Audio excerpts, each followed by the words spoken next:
I'm going to do a couple of things that are maybe a little bit out of subject, but I think relate to what you're talking about today in important ways. So I'm going to start off with a demonstration of Google Glass, which many of you have probably heard about. And you may wonder, well, what's the connection to Ediscovery? There is one, I think. You're no doubt encountering all of the various new ways in which information is stored, even in the workplace. BYOD and other developments are creating lots of issues for e-discovery. And I think what I'm about to show you is going to create some new interesting problems for people trying to collect information, and particularly when wearable technology starts to enter the workplace. I think that what you're about to see is going to be an interesting new area for e-discovery in the years to come. But for now, I'm really just going to have a little bit of fun and show you what Google Glass is for those of you who have not seen it before and are interested in what it is able to do. So basically, what Google Glass is a wearable smartphone. So it's wearable technology in the sense that it sits on your face. There's a little projector screen in the upper right corner of my field of vision. And so what you're seeing on the screen behind me is exactly what is in my viewfinder. So you're seeing what I'm seeing, but you'll be able to see as I issue commands exactly what I'm seeing in Google Glass. So first of all, you can you can access it by either this touchpad on the side of Google Glass or issue voice commands. It's more fun to issue voice commands, so I'll give you a sense of how that works. So you give the command OK Glass. I say, take a picture. So there you all are. And so if I wanted to, I could tap on this. I could share it on Google+, but since none of you have given me your permission, I won't do that. Even more interesting is if I say, OK Glass, record a video. And now I'm recording all of you from a first-person perspective.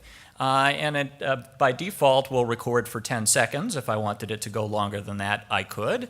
And then I could share that video as well, which creates some interesting possibilities.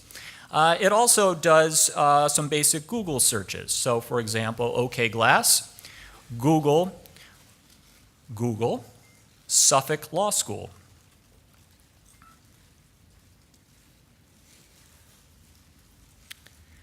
And so what's particularly cool about that is the voice recognition is such that it can pick up a word like Suffolk and it translated it and knew what I was looking for, and it can give me a card about the basic information that I want or need. And so for example, there's a Wikipedia entry. If I wanted to go there, I can just tap on it. It would read it aloud in my earpiece if I wanted to, or I could just go to the website. So let's just go to the Wikipedia page for Suffolk Law School. And then you can scroll down within that website. So I could scroll down, I could look around, I could click on another link if I wanted to. Simple Google searches work reasonably well.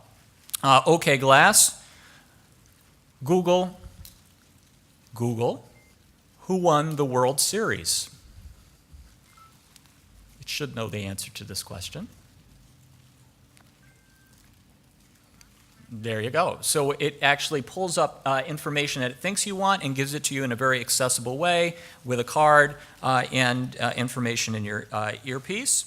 Or it gives you information of other sorts. So for example, OK Glass, Google, how tall is the Empire State Building?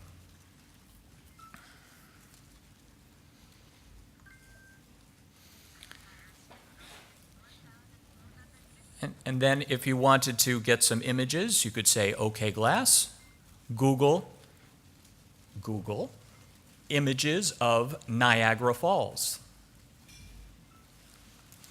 And I said Niagara very carefully. When I first got Google Glass and was playing around with it in my office, I said images of Niagara Falls and got images of Viagra Falls. So I'm very careful not to mispronounce lest I not be invited back for future presentations. I can also send messages, so OK Glass, send a message to Andrew Perlman. I am sending a message in front of a group of people. period. I hope it gets all of my words exactly right, comma, so that they are suitably impressed with the voice recognition of Google Glass, period. And so then it will send it out. I'll cancel it, so I don't need to see the message to myself. And then a couple of really my favorite features are translation services. So for example, OK Glass, Google, translate where is the bathroom into German.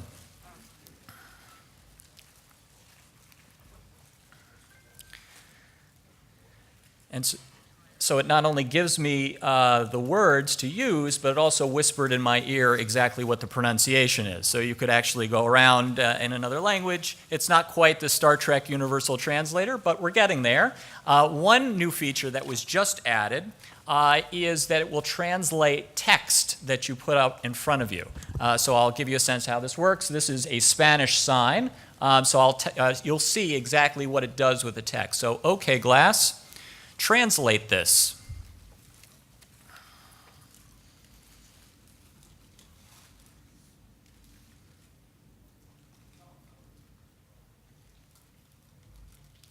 So you can see on the screen that it is translating that text into English words,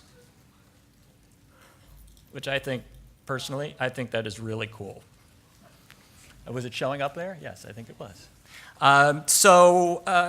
If you could also give you directions. So if I wanted to, I could say, OK Glass, get directions to Faneuil Hall. And so it will give me, hopefully, please keep your eyes on the road. Yes, I will, I promise.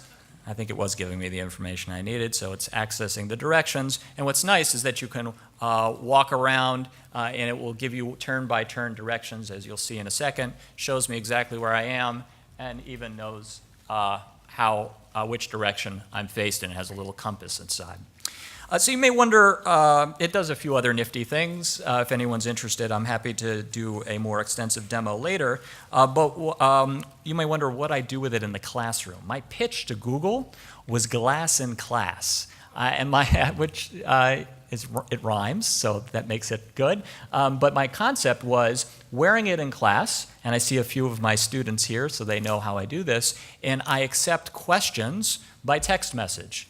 So in my large lecture class of 90 civil procedure students, many of them don't speak up or feel uncomfortable speaking up or feel like they have a question they're afraid to ask. And so they'll just send me a text message, and I can see it in my field of vision while I'm lecturing, and so I could take that question at the appropriate time. In fact, I thought I heard somebody maybe send me a message a few moments ago.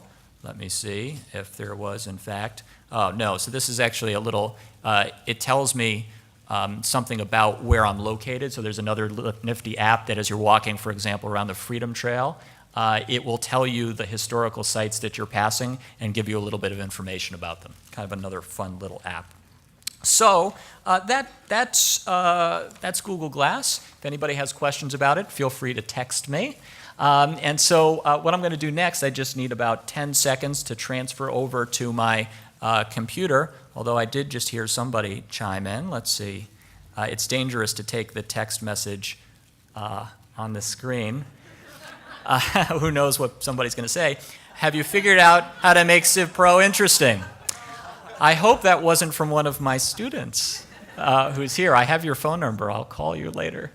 No. No, that's not true. Tejas, you were in my class. Was civil procedure interesting? Yes. There you go. So the answer is yes. I'm saying, on a more serious note, one of the things that I do in civil procedure that I think makes it more real for students is I actually have them at various points in the semester craft real legal documents. So for example, I give them a fact pattern and information they have to draft a complaint. And then we go through a discovery exercise where they have to draft interrogatories and document requests. So I think it helps to make civil procedure more real and give students a better flavor for what they're going to encounter in practice.